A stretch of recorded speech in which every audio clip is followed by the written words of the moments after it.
Hello, everyone. I'm Harvey Brownstone, and today's guest has written a compelling and insightful book about a subject that's near and dear to my heart. It's a memoir entitled A Life Inherited, Unraveling the Trauma of a Second Generation Holocaust Survivor. Born in New York and raised by parents whose lives were irrevocably shaped by the trauma they endured during World War II, she grew up in the shadow of the atrocities of the Holocaust. It's well known that the terror that Holocaust survivors experienced delivered to my generation an overabundance of fear and anxiety and a predisposition to feel stress. Our guest grew up believing that the price of her parents' survival, and indeed of her own birth, was a life of sorrow, anxiety, and guilt. In her book, she explores how her parents' childhood trauma as Holocaust victims fundamentally shaped her emotional and physiological development. She chronicles her journey and her determination to forge a life separate from the legacy of the Holocaust, which she refers to as her scorched birthright. But in order to do that, she had to first understand how her vicarious absorption of her parents' horrific experiences during the war impacted her worldview, her relationships, and the myriad of choices she made as a child, wife, and mother. She shares with us in a very personal way what it means to be a second-generation Holocaust survivor and how she unraveled and ultimately healed the trauma of her inherited past and eventually triumphed over tragedy and despair and found a life filled with meaning, peace of mind, and love.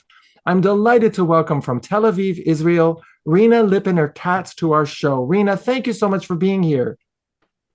Thank you, Harvey, for having me. I'm thrilled. Rena, I'm not going to go into detail about what your parents went through during the Holocaust because people can read that for themselves in your book. And your mother, Lucy Lipiner, wrote her own book in 2013 entitled Long Journey Home, a young girl's memoir of surviving the Holocaust. But I do want to ask you this about your parents. You described your mother as an anxious woman, wary of others, a relentless fighter and protector. You said your father, Edward, was an innately optimistic, joyful, and cheerful man, like a ray of sunshine. Given that their experiences during the Holocaust were similar, what do you think accounts for how differently they emerged from the experience? I think it's really quite simple. Part of it may be that my mom's mother had a predisposition to, I think, sadness, but mainly they did go through the same situation. They were in the same areas of Russia, Siberia. But what was different was that my mother's parents lost immediate family. My mother's mother lost 4 siblings and all of their children, and there were several of them, to the gas chambers of Auschwitz. And she did not know this as it was happening. Nobody knew anything. There was no internet. They couldn't get a newspaper. It was only after the war in 1945 that people found out what had happened about the death camps. And my mother's father also lost his brother and his whole family. But my father's parents, they didn't lose any, I'm going to say, first degree relatives, because my grandmother, my father's mother, traveled along with her 2 brothers and her sister. And my father's siblings were either in Palestine, mandatory Palestine, or already in the US. And I think that is the main difference. That plus their kind of innate psychological makeup. Can you tell us, Rena, how did you first learn about the Holocaust and what your parents had lived through? That is a very good question, because when I think of it, my first memory is watching the trial of Adolf Eichmann on television in 1961. It was televised. The trial was in Jerusalem, in Israel, and it was an opportunity for the survivors to be able to, have some sort of a cathartic experience. He was the architect of the final solution, in that it was his plan to use the gas, the particular Zyklon, I believe it's B, gas, to murder, because they were really concerned about how to do this in an economical way, which is mind-boggling. So, but when I watched it, I already knew. I knew what happened. I was 6 years old. I knew that I was lucky to be alive, that my parents had been hidden, that the Nazis had not gotten them. And because of that, I was alive. But I think I really began to understand it when I was 6, watching the trial. It was probably too early, too soon. Well, unlike many Holocaust survivors who never talked about what they went through, your parents did talk about their experiences. Do you think that was better for you as a child than not having any details? Yes, knowing me and how my makeup, my psychological makeup, I need things to be out in the open, and secrets frighten me. And I think that some of the children of survivors that I know, the ones whose parents did not speak were they were more hurt emotionally and psychologically, because again, it's this monster is there. You can only imagine. You can't see its parameters. I had clear parameters. I knew where, when, how. But, and to be fair, I think the ones who didn't speak of it were probably the ones who managed to survive the death camps. My parents were not in death camps. They escaped, they ran. But the ones who were, I mean, that's pretty difficult stuff to speak about. Well, my experience was the same. Every Holocaust survivor Really? child that I know whose parents never talked about what they went through made it harder for the children because their imaginations were running wild. Exactly. Yes, exactly. There were Now, when demons. you mentioned that when you were 6 years old, you watched the Adolf Eichmann trial on TV. You said in your book that watching that trial made you lose your innocence. This is a bit of a tough question, but do you think in retrospect that you were maybe too young to be exposed to all of that horrific content and that maybe your parents ought not to have let you watch the trial? Yeah. And in this day and age where my generation has been accused of helicoptering our children, you know, and I grew up in kind of a way where I went to the movies by myself at age 8, crossed, several lanes of streets and went out in the morning, came back at night. It was a different generation. My mother was 21 when she had me, and this was something they had survived. So to know of it, and that's an interesting question, because a teacher was recently fired in Texas for reading a graphic book about Anne Frank. And I believe that to middle schoolers. And when is a child too young? Yes, I do believe at 6 years old I was too young, but my mother, she didn't know. It wasn't the age of psychology. She didn't know. And she was watching it, and I sat next to her and we watched it together. But I think probably had it been done in a more systematic way, maybe closer to 9 or 10 in school, it would have been healthier. But they never talked about it in school either. I don't know if it was that way for you, Harvey. Yeah, nobody talked about it when I went to school. Nope. Now, Nope. you wrote that your childhood was predominantly characterized by two emotions, fear and guilt. What was it that made you feel guilty? Well, the guilt was, I imagined, I did not have photographs, but I had heard descriptions of my mother's cousins, the ones who, didn't flee when my grandfather said, let's flee. And they stayed, and they ended up in Auschwitz, and they, 3 years old, 5 years old, 7 years old. It was horrific. And I felt guilt that I had a childhood. So I think, what I did was I tamped down any potential joy or beauty in my childhood to, kind of make a pact with the devil. Okay, I'm alive, but I won't enjoy life too much. And that's something I had to grapple with for many years through therapy. Now, as you know, research has shown that children of Holocaust survivors may have more intense stress responses than are found in the general population.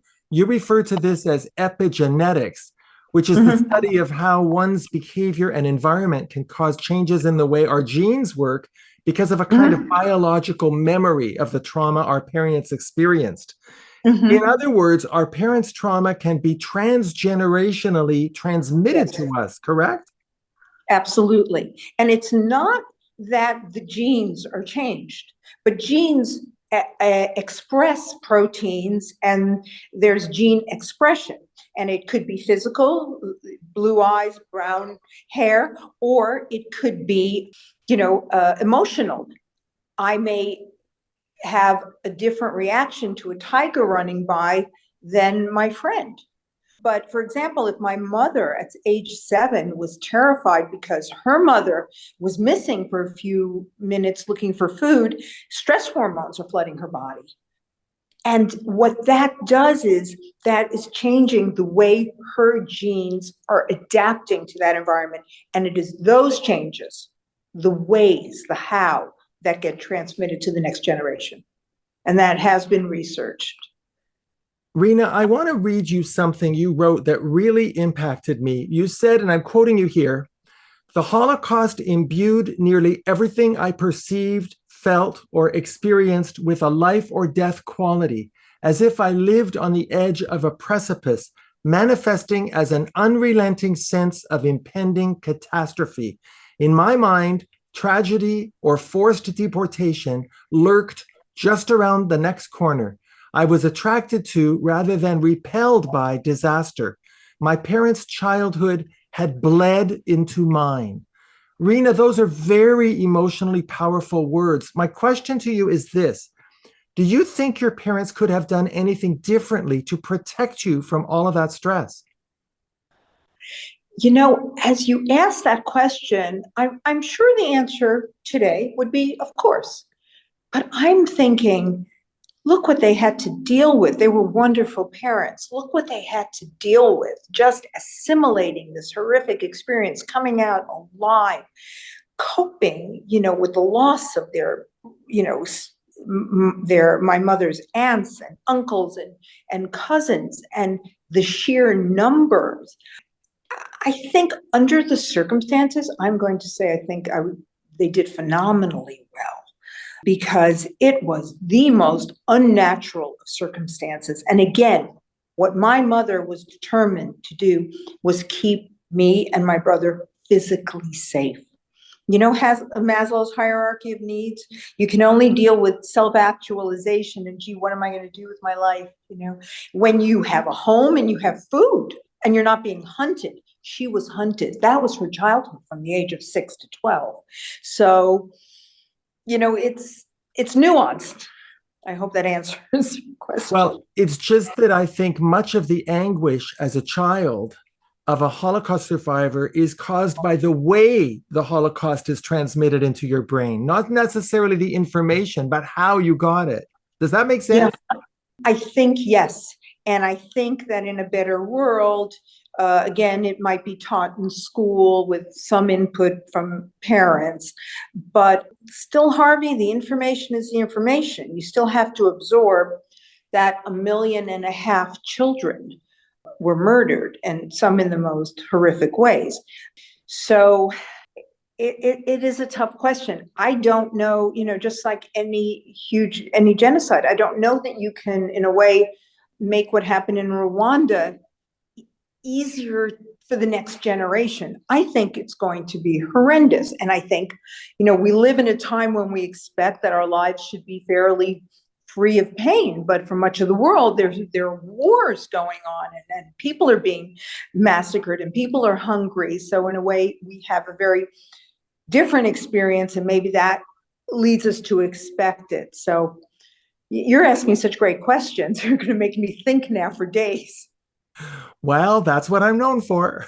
Okay. Now, when you were 17, Rena, you traveled alone to Europe and you did something that no other second generation Holocaust survivor that I've ever known has done. You went to Germany. What was that like? Wow. I was with my grandmother's brother, who was the only Jew in town, who stayed in Germany after the war.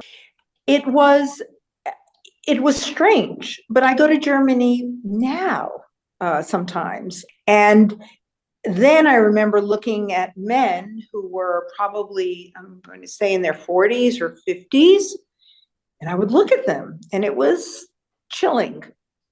And I remember being in Germany just a few years ago and seeing a man who was well into his 90s. And I remember our eyes locked, and he particularly looked at my husband, who's got, who has very Jewish kind of features. And we That both means felt he's very handsome. he is very handsome. Yeah. But, he doesn't have a teeny nose, and he's got a beautiful nose. And Ron and I both felt very strange, literally. Like we almost felt like he thought, gee, there was one that got away. It's a little difficult. There are these plaques on the ground, and Germany is a country that has really owned up and acknowledged and is paying tribute, and that makes me feel more comfortable going there. And I actually have good friends who are grandchildren of soldiers and even a Nazi.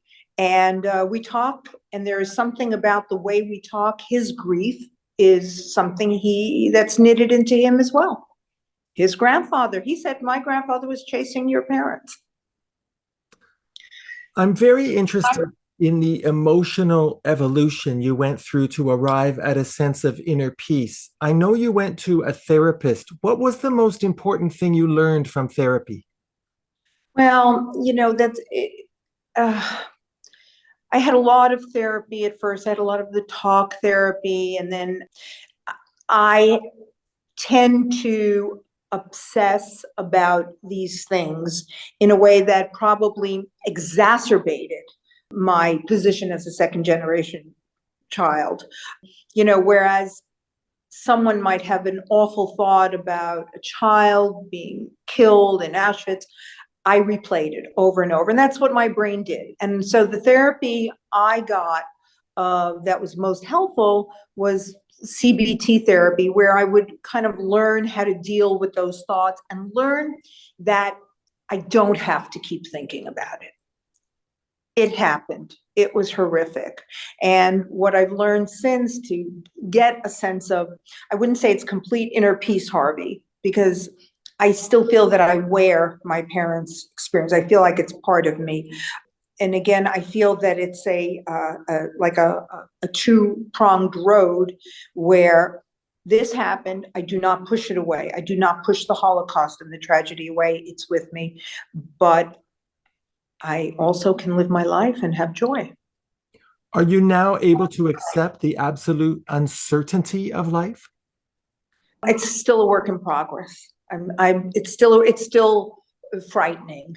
It's not easy for me. I'm not sure that it's really easy for anyone. We all cling to a sense of control, but I do find that when I do accept, and there are different moments when I do accept, that terrible things can happen and wonderful things can happen, that it's in those moments when I can feel most alive.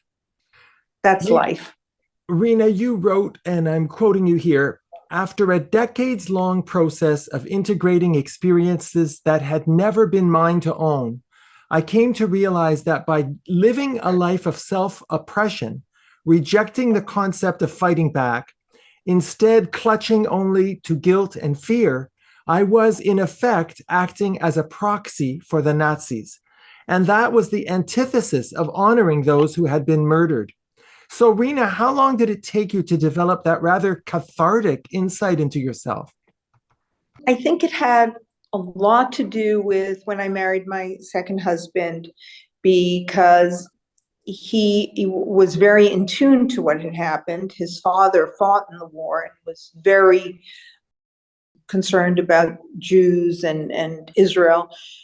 So he was oriented that way. But his whole position was, and he's very intelligent, was that life is very short and that we really owed it to ourselves to live and enjoy and travel and do wonderful things. So it was around that time that I started to feel that, yes, I did. It's not going to help anyone. It was kind of almost a primitive way of thinking. If I'm not happy, if I have guilt, it's better, but it's not. It's killing more generations of Jews. Now, you wrote at length about your first marriage, which was a disaster. I'm not going to go into detail about your marriage or the horrific custody battle you went through because people can read about that for themselves. But my question is this. Do you think that because of your emotional makeup as the child of Holocaust survivors, that you actively sought out a marriage that deep down you knew would fail? It doesn't it sound horrible, No, Harvey? it Yes, it doesn't. does. As you're saying it, I'm thinking, wow, what a case I am. But yeah, because at the time, I mean, I was, 33, 34 when I started dating him. I met wonderful young men, wonderful, sweet, good, kind young men. And there was something about this situation and this relationship that wasn't that way, that it was all about trying to make it okay, trying to make him happy, trying to make him be able to take my love in. And it was a struggle from the beginning, but I was attracted to that. He was also very not Jewish and very not Jewish from, certain, from an area in Connecticut and a country club. And this was the opposite of my family, my Yiddish speaking, we called us, we were greeners. My family and relatives were greeners, green to this country. And it was the opposite. It was like, in the movies, in those movies with Spencer Tracy and Elizabeth Taylor, and it was wonderful. And I was so attracted to that because it was the antithesis. And also, I think unconsciously or a little bit consciously, I felt I would be safe. I'd be safe in the world of country clubs. They weren't going to find me. And that again this is very primal old stuff. And maybe you're right. That's why I shouldn't have known it as a child. When you're 6 years old and your psyche is still developing, if you're going to put that into the development of the psyche, that's going to be a problem later. I've now interviewed 4 children of Holocaust survivors. Ella Barakowski, who wrote Hidden Gold, Bruria Cooperman, who wrote For This I Survived, Stanley Goldman, who wrote Left to the Mercy of a Rude Stream, and now you. What do you think drives many children of Holocaust survivors to want to write about their experiences? I think for me, in the process of writing, Harvey, was understanding. The book took me 6 years. I started out writing it because of the excruciating pain of the custody battles in court and my children. That was the visceral beginning of it. But as I wrote, and over 6 years, I began to see so much. I began to understand my life as I wrote it.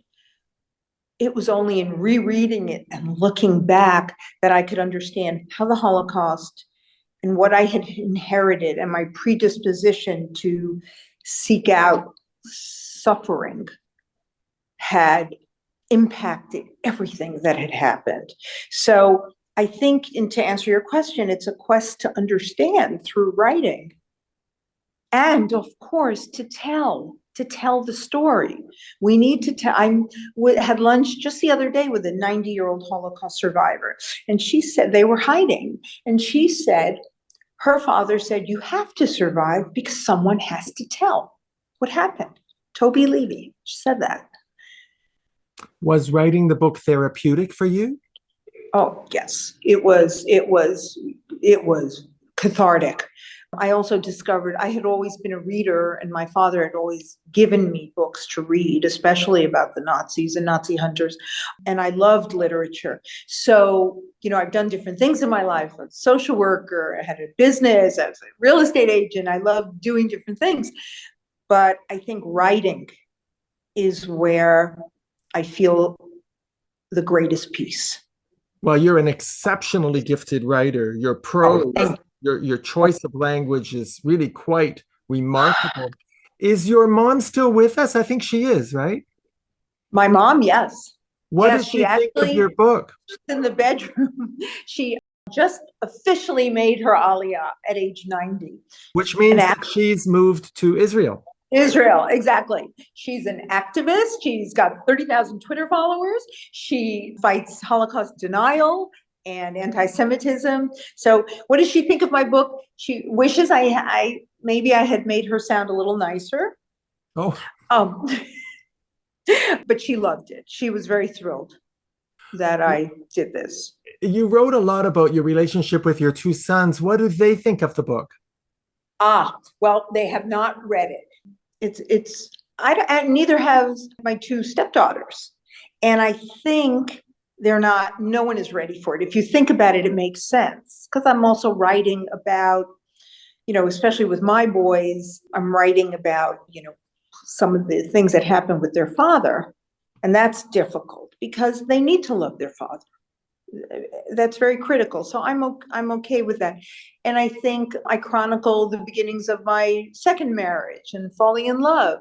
And, for my stepdaughters, I'm not their official mother. I'm a second mother, and it's still, kids don't like to have divorced parents. It's just the bottom line. So, but my friends and everyone else have read it. So. Well, I don't have any doubt that eventually your two sons are going to read it. I mean, curiosity alone, you would think, will overcome them. And I hope they read it while you're still on this planet, because I think that a good conversation will have to happen after they have read it. Yeah, and it's also, I feel it's a love letter to them. And I really do want them to understand some things that went on that maybe they were just too young to know. I mean, it's some difficult circumstances.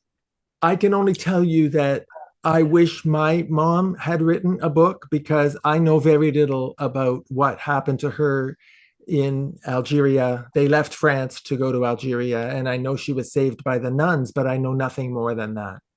And the Nazis, I believe, reached there? Well, Algeria was part of France. France, right.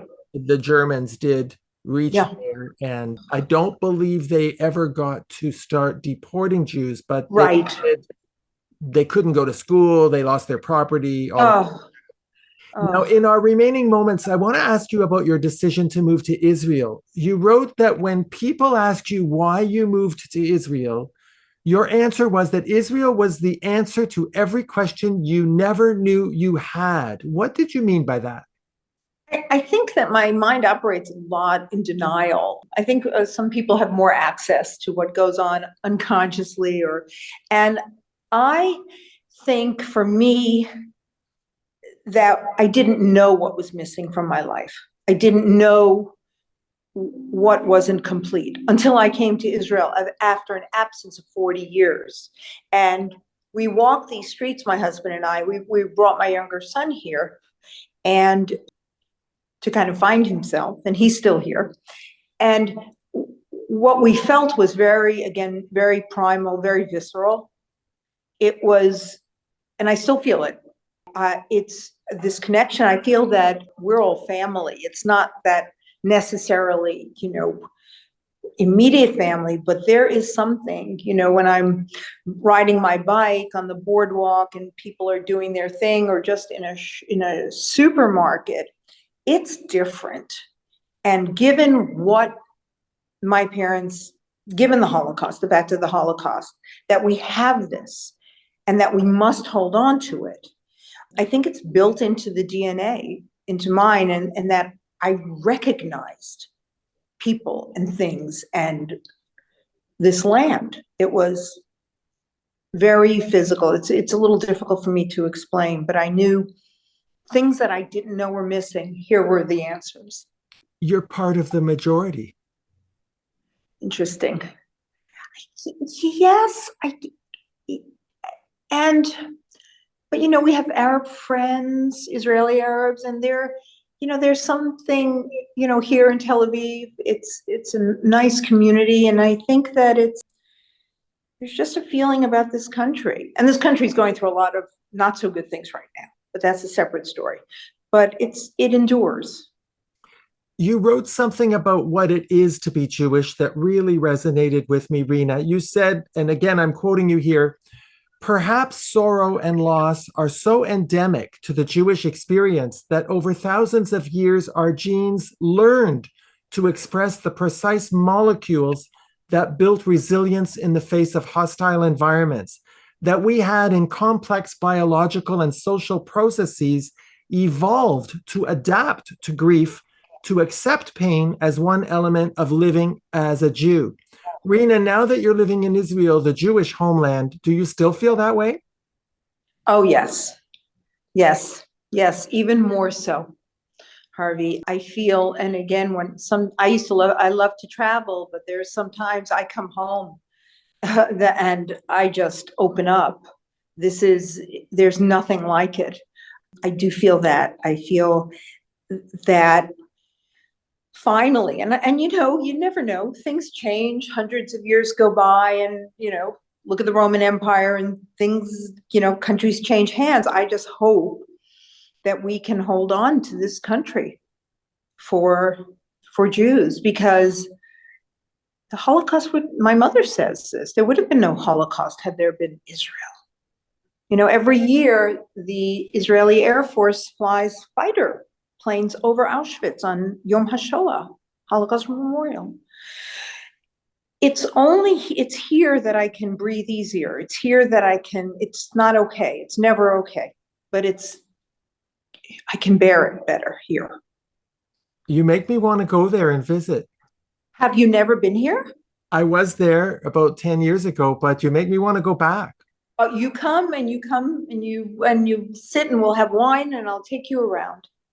You'll love it. It's Rena, amazing. I got to tell you, Rena, I'm so glad I discovered your book and that I've had this chance to bring you on our show and make people aware of the book. Thank you so much for opening up your heart, sharing your life journey with us in the book. And thank you so much for taking the time to appear on our show. Oh, I'm so grateful to you, Harvey. Thank you for having me. You're wonderful. It's been a delight talking to you. And right back at you. Our guest has been Rena Lipiner Katz, whose book entitled A Life Inherited, Unraveling the Trauma of a Second Generation Holocaust Survivor is now available on Amazon and wherever books are sold. My name is Harvey Brownstone. Thank you to my producer, Steve Silver, my director of programming, Deborah Batsafin, my production assistant, Rosa Puzo, my PR director, Laurie Towers, and my entire team at the XBTV1 network in the UK. Thank you all for joining us. See you next time. Thanks for watching. Be sure to check out all the great interviews on the Harvey Brownstone Interviews YouTube channel. Don't forget to subscribe and ring the bell to be notified when new videos are posted.